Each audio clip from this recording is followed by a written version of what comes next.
My journey will begin with this vehicle. It's the latest from Mercedes-Benz. It's the compact SUV that many of you are waiting for, and we've got all the exclusive details on the GLA.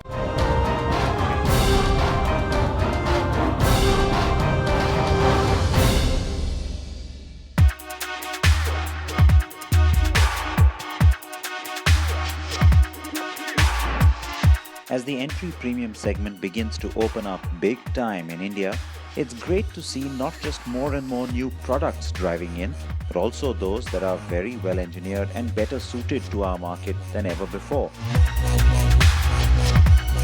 The Mercedes-Benz GLA will drive into the market in October and will join what's now looking like a formidable segment, comprising a wide array of vehicles that span hatchbacks, sedans, crossovers and SUVs.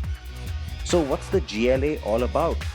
Based on Daimler's MFA platform, the car shares its underpinnings and several components with its siblings, the A, B and CLA class of vehicles. The styling is rather aggressive and yet has a prettier form than the testosterone-fueled looks of the A class or CLA. The roof rails and rear fenders are what really separate this from the station wagon-like feel that the BMW X1 or even the Volvo V40 exude. The Center of Excellence is sort of a brand shrine for Mercedes-Benz, which is why you don't just have this car here with me, but you've got all these other cars that are also lined up here today. And it is, of course, in Sindelfingen, which is where, like I said, you've got the biggest plant. But today, we're going to go on that manufacturing journey besides showing you this car. So we're going to start off by driving to Rastatt. That's where the GLA is manufactured. And it's about, well, a couple of hours from here. So let's get going on that drive.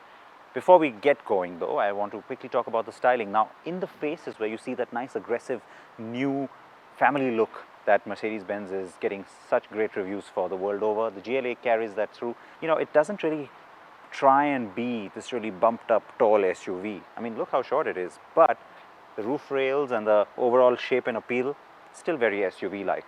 There's a little rise here in this chrome line that you see on the waistline, and that's different to the A and the B and the CLA, because in those cars, including the new C-Class, that's almost like a parabolic drop. Here you see that there's a rising line. That gives it again a different SUV kind of a character. There's a lot of muscle here, and that blends beautifully into this really wide look at the rear. The tail light to me is perhaps the nicest, sweetest part of the design, very attractive. And you've got this chrome strip which again enhances the width at the back, makes the car look really planted. Inside the cabin is where the premium brigade scores over the other mass compact offerings, and Mercedes-Benz in particular has stepped up its game when it comes to cabin finish. The car with me has a light poplar wood treatment which complements the black plastics and surprisingly works with all the metal inserts that the dash carries. Of course, we will wait to see what trims come into India. The rest of the package, including the command system, the climate control, sunroof, instruments, all of that very much like the A-Class. The start-stop system is also standard. The boot isn't generous, but I was still surprised by its rather ample 481-litre volume. Now, the handling isn't soft by any means, but I would have still liked it to be a little bit stiffer, more German in that sense.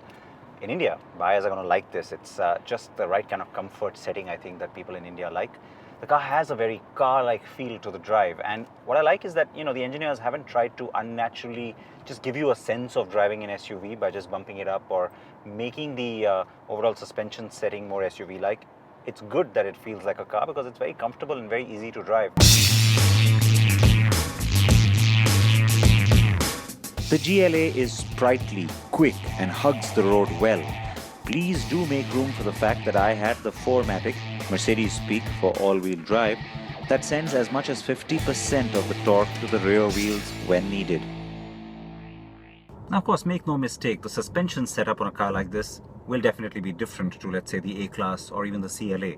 But having said that, it is the car-like feel, handling and otherwise, that you get from a compact SUV like this one that makes it popular. And that's what's catching on the world over, and in India in particular, cars like the Q3 and of course this car, the GLA, become even more relevant because they're compact, they're more affordable, and yet they let you be premium and slightly more raised from the ground than a hatch or a sedan will.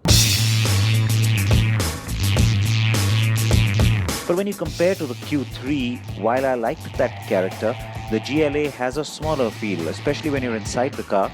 It's not a roomy or airy cabin, but one that feels compact and right. Now, we're not going to get the potent engines that the GLA is available with here in Europe. Nope, it's going to be the slightly more boring engines, I'm afraid. Similar strategy to what you saw with the A and the B class. Of course, it's done for a reason so that the pricing is more competitive, but it will certainly not quite be the car that I'm getting to drive today in terms of power, and also the fact that, by the way, this is the 4MATIC, and in India, we'll probably just get the front wheel drives.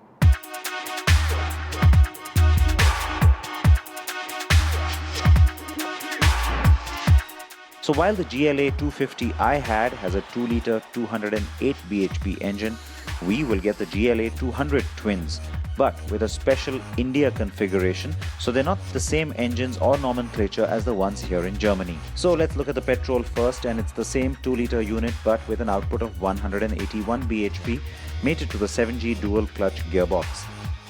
And the diesel GLA 200 CDI will sport a 2.1-litre unit with 134 bhp of power, and no, we won't get the optional 6-speed manual transmission.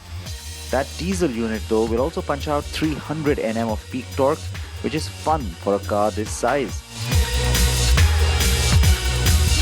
So after my quick drive across the Baden-Württemberg countryside, I was at the town of Rastatt at the Mercedes-Benz factory there. Though the Rastatt plant has been around since 1992, it is since 1997 that it's become the mother plant for the compact cars from the start. It was expanded and upgraded in 2009 with an investment of $1.2 billion to accommodate the new MFA platform. The Rastatt plant has 2 assembly lines. One produces the A and B class, while the second produces the A and, of course, the GLA. You can tell from the headlamp configuration of that AMG version of the GLA, that car is probably heading to the United States. Now, when you talk about this platform on which the GLA, the CLA, the A and the B are based, it's called MFA, or the Mercedes Front Wheel Architecture Platform, and its production is divided between here in Rastatt and also the Kecskemét plant in Hungary. Now, in Hungary is where the B and the CLA are made.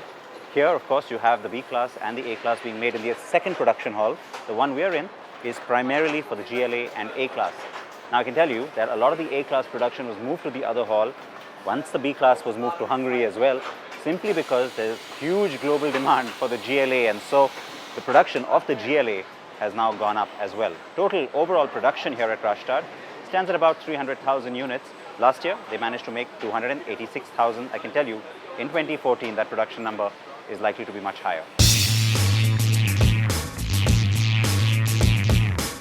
It is always fun being inside a car plant, but here it was also good to see the buzz on the shop floor. Brisk production cycles and a wide variety of variants being produced together on both the A and GLA classes, and plenty of AMGs too. Recently, Mercedes-Benz India increased its own capacity for its assembly plant in Chakan to 20,000 units annually. The larger plan there is to assemble the A, the B, the CLA and the GLA, and none of those kits are freely available because remember, there is a huge global demand for these models as well.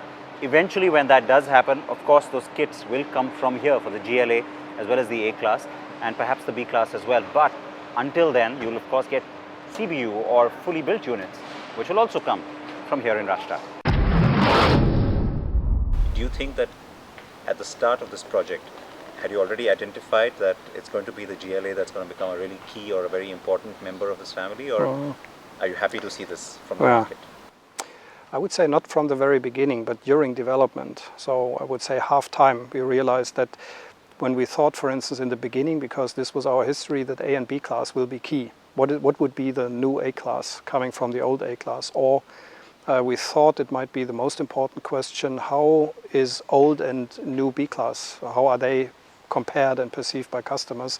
I would say halfway we realized that it is the other models which are making it, because they are new. A and B class are known, and it was the transition to new A and B class, but halfway I would say we realized that it's other models that make it.